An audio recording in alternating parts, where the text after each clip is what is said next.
Hello, my name is Reed, and today I'm going to be talking about why vaccinations are vital in the lives of children and their health. So, who has seen someone or knows someone who thinks that vaccinations are unhealthy or are a sham or anything like that? Good answer. So, you may be thinking, why are you talking about this? None of us have kids, none of us are married, all of that jazz. But we are a generation that can change the course of history. We are a generation with lots of power. Through the internet and social media, we can change the way that people think and the way that people see things. So one way that this is relative to us is in 2007, actress Jenny McCarthy announced that her son was diagnosed with autism. She said that he was diagnosed 2 years before when he was vaccinated, and she believed that his vaccinations caused his autism. Through many studies, through scientists and people who have dedicated their lives to understanding vaccinations, this was seen as not true, and she made the whole thing up, and she actually had to denounce her statement.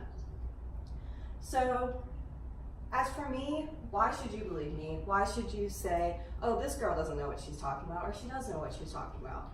Well, I'm not a scientist, I'll tell you that right now. I'm just a college art student, but I have done extensive research on this topic, and I truly believe that children should be vaccinated. So I am very passionate about this, and I want to share my passion with you today. So vaccination in children is vital to their health throughout their life. First, because diseases that have been cured through vaccinations are coming back and killing children who have not received the vaccination for it. For example, there was a measles outbreak in California in 2015. The measles have been cured since the 1960s, but the reason they came back is because someone came, an adult who was not vaccinated, came to see their family in California because they had a newborn baby. And this person had the measles virus. And since the baby had just been born, it was not old enough yet to receive the vaccination for the measles. That adult gave the baby measles. This spread throughout California from this one adult to this child to over 122 cases of the measles, bringing it back into America and killing over 50% of that 122 cases. So, if you are an adult who has not been vaccinated, it is not fair to put these children at risk who are too young to be vaccinated and who cannot help themselves.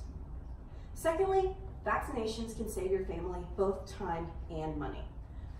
Lots of parents believe that they but they don't have insurance because they cannot afford it. Well, I'm not here to speak on that subject. I am here to speak on vaccinations. I can tell you that most insurance companies will cover vaccination at no cost. Plus, there is something called the Vaccines for Children program under Medicaid. If you cannot afford insurance, Medicaid is given to you by the government. This can be used for children up to 19 years old, and it can be used throughout their life for whatever vaccination they need.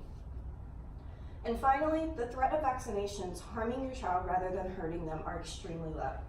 Lots of parents these days believe that vaccinations are not vital because they don't know what's in them. They don't know what kind of chemicals are in them. They don't know who administers them and why they do it.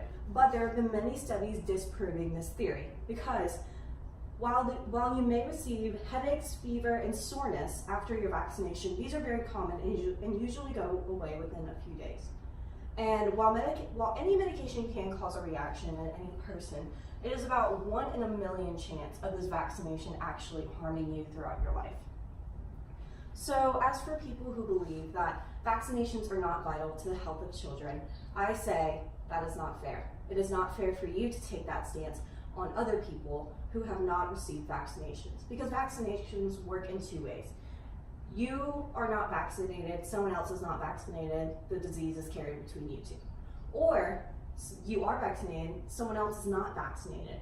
While you may not receive that disease, if you are vaccinated, you still carry that virus in your body. And then you can give it to someone else who has not been vaccinated. So even if you are vaccinated, you can still harm someone else. So if we are all vaccinated as children, then we will not harm others, creating in a healthier world with a healthier lifestyle. So, just to recap, vaccinations are vital to the health and well-being of children. And what we can do in this society is we have access to so many resources. we are able to communicate with someone across the world at the touch of our fingertips. So it is not fair for us to be able to say that this is not important, and we have to make sure to spread awareness about this, and we have to make sure that we are doing our best.